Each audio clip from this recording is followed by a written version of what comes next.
It is a thrill to be here at a conference that's devoted to Inspired by Nature, you can imagine. And I'm also thrilled to be in the foreplay section. Did you notice this section is foreplay? Because I get to talk about one of my favorite critters, which is the western grebe. You haven't lived until you've seen these guys do their courtship dance. I was on Bowman Lake in Glacier National Park, which is a long, skinny lake with sort of mountains upside down in it. And my partner and I have a rowing shell. And so we were rowing, and one of these western grebes came along. And what they do for their courtship dance is they go together, the two of them, the two mates, and they begin to run underwater. They paddle faster and faster and faster until they're going so fast that they literally lift up out of the water and they're standing upright, sort of paddling the top of the water. And one of these grebes came along while we were rowing. And so we're in a scull, and we're moving really, really quickly. And this grebe, I think, sort of mistaked us for a prospect and started to run along the water next to us in a courtship dance. For miles. Would stop and then start and then stop and then start. Now that is foreplay. Okay? I came this close to changing species at that moment. Obviously, life can teach us something in the entertainment section, okay? Life has a lot to teach us. But what I'd like to talk about today is what life might teach us in technology and in design. What's happened since the book came out, the book was mainly about research in biomimicry, and what's happened since then is architects, designers, engineers, people who make our world have started to call and say, we want a biologist to sit at the design table to help us in real time become inspired. Or, and this is the fun part for me, we want you to take us out into the natural world. We'll come with a design challenge, and we find the champion adapters in the natural world who might inspire us. So this is a picture from a Galapagos trip that we took with some wastewater treatment engineers. They purify wastewater. And some of them were very resistant, actually, to being there. What they said to us at first was, you know, we already do biomimicry. We use bacteria to clean our water. And we said, well, that's not exactly being inspired by nature. That's bioprocessing. You know, that's bioassisted technologies. Using an organism to do your wastewater treatment is an old technology called domestication. This is learning something, learning an idea from an organism, and then applying it. And so they still weren't getting it. So we went for a walk on the beach. And I said, well, give me one of your big problems. Give me a design challenge. Sustainability speed bump that's keeping you from being sustainable. And they said scaling, which is the buildup of minerals inside of pipes. And they said, you know, what happens is mineral, just like at your house, mineral builds up and the aperture closes, and we have to flush the pipes with toxins or we have to dig them up. So if we had some way to stop this scaling, and so I picked up some shells on the beach. And I asked them, what is scaling? What's inside your pipes? And they said calcium carbonate. And I said, that's what this is. This is calcium carbonate. And they didn't know that. They didn't know that what a seashell is, it's templated by proteins, and then ions from the seawater crystallize in place, okay, to create a shell. So the same sort of a process, without the proteins, is happening on the inside of their pipes. They didn't know. This is not for lack of information. It's a lack of integration. You know, it's this silo, people in silos. They didn't know that the same thing was happening. So one of them thought about it and said, okay, well, if this is just crystallization that happens automatically out of seawater, self-assembly, then why aren't shells infinite in size? What stops the scaling? Why don't they just keep on going? And I said, well, in the same way that they let go of that they exude a protein and it starts the crystallization, and then they all sort of leaned in. They let go of protein that stops the crystallization. It literally adheres to the growing face of the crystal. And in fact, there is a product called TPA that's mimicked that protein, that stop protein, and it's an environmentally friendly way to stop scaling in pipes. That changed everything.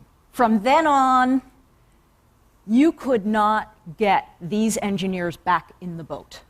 The first day, they would take a hike, and it was click, click, click, click. 5 minutes later, they were back in the boat. We're done. You know, I've seen that island. After this, they were crawling all over. They would snorkel for as long as we would let them snorkel. What had happened was that they realized that there were organisms out there that had already solved the problems that they had spent their careers trying to solve. Learning about the natural world is one thing. Learning from the natural world, that's the switch. That's the profound switch. What they realized was that the answers to their questions are everywhere. They just needed to change the lenses with which they saw the world. 3.8 billion years of field testing. 10 to 30, Craig Ventnor will probably tell you, I think there's a lot more than 30 million well-adapted solutions. The important thing for me is that these are solutions solved in context. And the context is the Earth, same context that we're trying to solve our problems in. So it's the conscious emulation of life's genius. It's not slavishly mimicking, although Al is trying to get the hairdo going. It's not a slavish mimicry. It's taking the design principles, the genius of the natural world, and learning something from it. Now, in a group with so many IT people, I do have to mention that what I'm not going to talk about, and that is that your field is one that has learned an enormous amount from living things on the software side. So there's computers that protect themselves like an immune system, and we're learning from gene regulation and biological development, and we're learning from neural nets and genetic algorithms, evolutionary computing. That's on the software side. But what's interesting to me is that we haven't looked at this as much. I mean, these machines are really not very high-tech in my estimation, in the sense that there's dozens and dozens of carcinogens in the water in Silicon Valley. So the hardware is not at all up to snuff in terms of what life would call a success. So what can we learn about making not just computers, but everything? The plane you came in, cars, the seats that you're sitting on. How do we redesign the world that we make, the human-made world? More importantly, what should we ask in the next 10 years? And there's a lot of cool technologies out there that life has. What's the syllabus? 3 questions for me are key. How does life make things? This is the opposite. This is how we make things. It's called heat, beat, and treat. That's what material scientists call it. And it's carving things down from the top with 96% waste left over and only 4% product. You heat it up, you beat it with high pressures, you use chemicals. Okay, heat, beat, and treat. Life can't afford to do that. How does life make things? How does life make the most of things? That's a geranium pollen, and its shape is what gives it the function of being able to tumble through air so easily. Okay, look at that shape. Life adds information to matter. In other words, structure. It gives it information. By adding information to matter, it gives it a function that's different than without that structure. And thirdly, how does life make things disappear into systems? Because life doesn't really deal in things. There are no things in the natural world divorced from their systems. Really quick syllabus. As I'm reading more and more now and following this story, there are some amazing things coming up in the biological sciences. And at the same time, I'm listening to a lot of businesses and finding what their sort of grand challenges are. The 2 groups are not talking to each other. at all. What in the world of biology might be helpful at this juncture to get us through this sort of evolutionary knothole that we're in? I'm going to try to go through 12 really quickly. Okay, one that's exciting to me is self-assembly. Now, you've heard about this in terms of nanotechnology. Back to that shell. The shell is a self-assembling material. On the lower left there is a picture of mother of pearl forming out of seawater. It's a layered structure that's mineral and then polymer, and it makes it very, very tough. It's twice as tough as our high-tech ceramics. But what's really interesting, unlike our ceramics that are in kilns, it happens in seawater. It happens in and near the organism's body. Okay, people are starting, this is Sandia National Labs, a guy named Jeff Brinker has found a way to have a self-assembling coating process. Imagine being able to make ceramics at room temperature by simply dipping something into a liquid, lifting it out of the liquid, and having evaporation force the molecules in the liquid together so that they jigsaw together in the same way as this crystallization works. Imagine making all of our hard materials that way. Imagine spraying the precursors to a PV cell, to a solar cell, onto a roof and having it self-assemble into a layered structure that harvests light. Here's an interesting one for the IT world. Biosilicon. This is a diatom, which is made of silicates. And so silicon, which we make right now, it's part of our carcinogenic problem in the manufacture of our chips. This is a biomineralization process that's now being mimicked. This is at UC Santa Barbara. Look at these diatoms. This is from Ernst Haenkel's work. Imagine being able to, and again, it's a templated process, and it solidifies out of a liquid process. Imagine being able to have that sort of structure coming out at room temperature.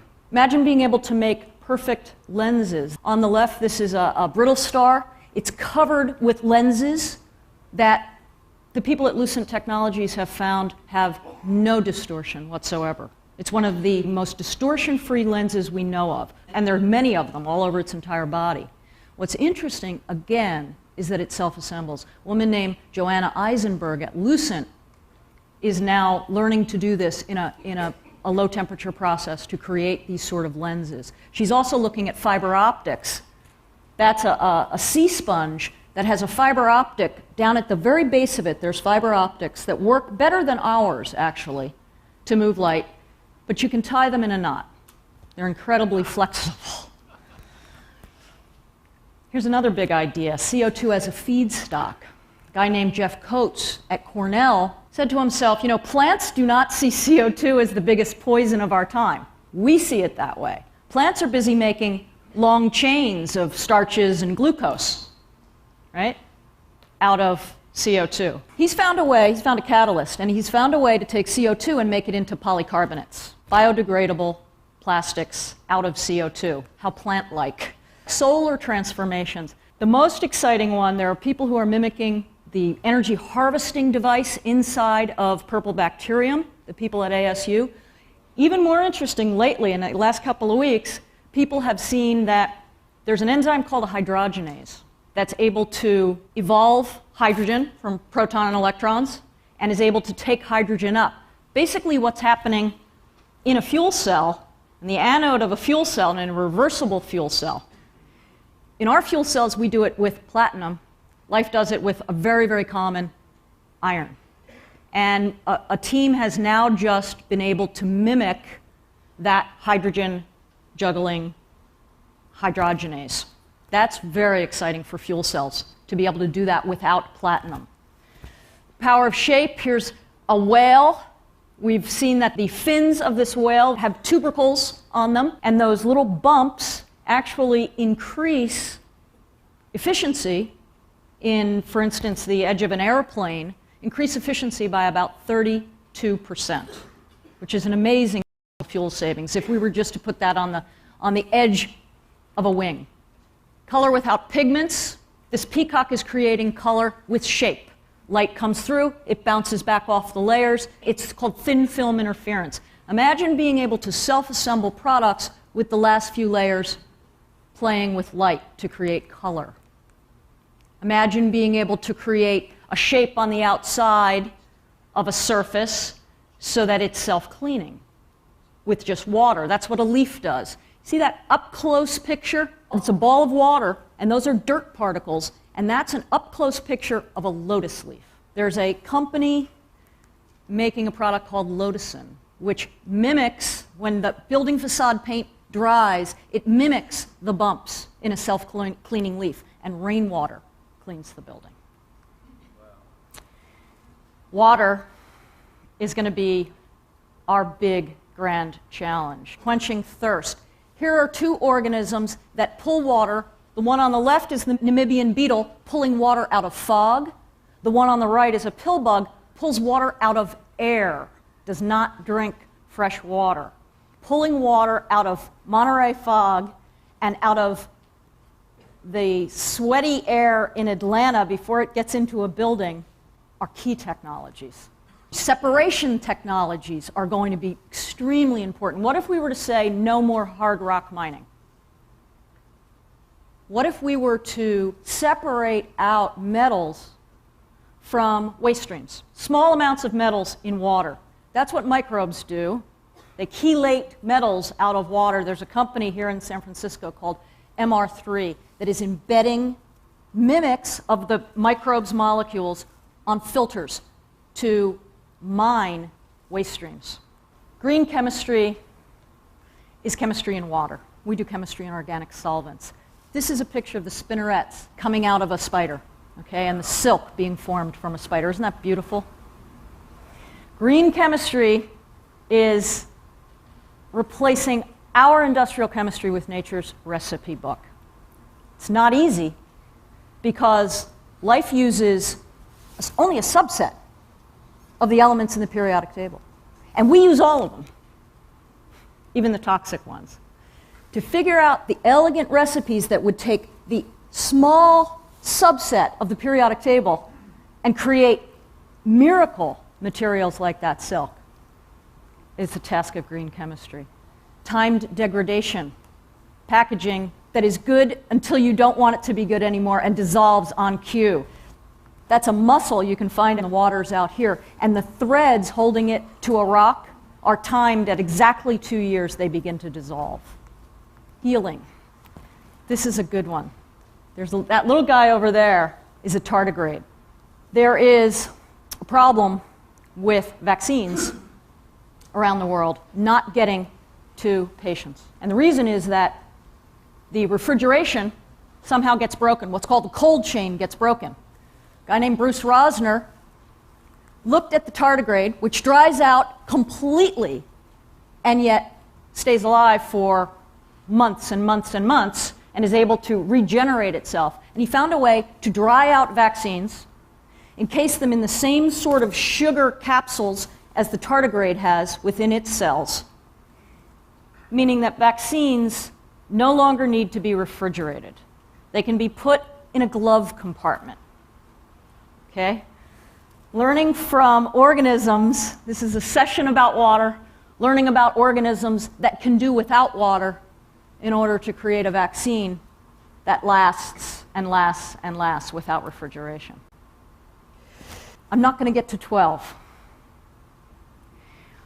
But what I am going to do is tell you that the most important thing, besides all of these adaptations, is the fact that these organisms have figured out a way to do the amazing things they do while taking care of the place that's going to take care of their offspring. When they're involved in foreplay, they're thinking about something very, very important, and that's having their genetic material remain 10,000 generations from now. And that means finding a way to do what they do without destroying the place that'll take care of their offspring. That's the biggest design challenge. Luckily, there are millions and millions of geniuses willing to gift us with their best ideas. Good luck having a conversation with them. Thank you.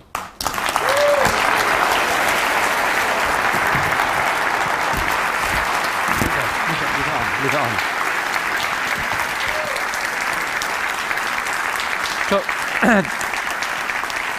Talk about foreplay. We need to get to 12, but really quickly. It's really? Yeah, just like, like the 10-second version of 10, 11, and 12. Because your slides are so gorgeous and the ideas are so big, I can't stand to let you go down without seeing 10, 11, and 12. Put this back. Okay, I'll just hold this thing.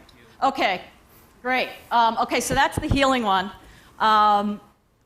Sensing and responding, feedback is a huge thing. This is a locust. There are going to be 80 million of them in a square kilometer, and yet they don't collide with one another. And yet we have 3.6 million car collisions a year. Right?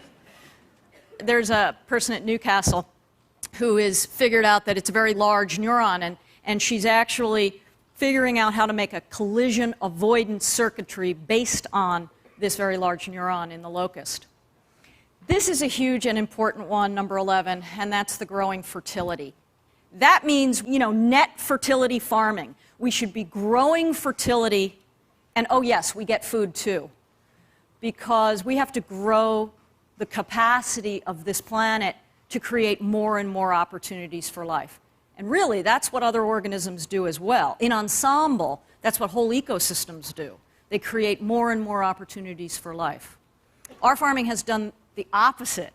So farming based on how a prairie builds soil, ranching based on how a native ungulate herd actually increases the health of the range, even wastewater treatment based on how a marsh not only cleans the water, but creates incredibly sparkling productivity. This is the simple design brief. I mean, it looks simple because the system over 3.8 billion years has worked this out. That is, those organisms that have not been able to figure out how to enhance or sweeten their places are not around to tell us about it. That's the 12th one. Life, and this is the secret trick. This is the magic trick. Life creates conditions conducive to life. It builds soil. It cleans air. It cleans water.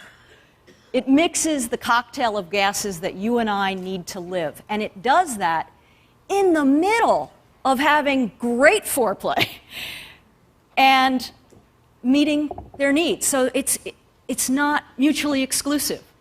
We have to find a way to meet our needs while making of this place an Eden.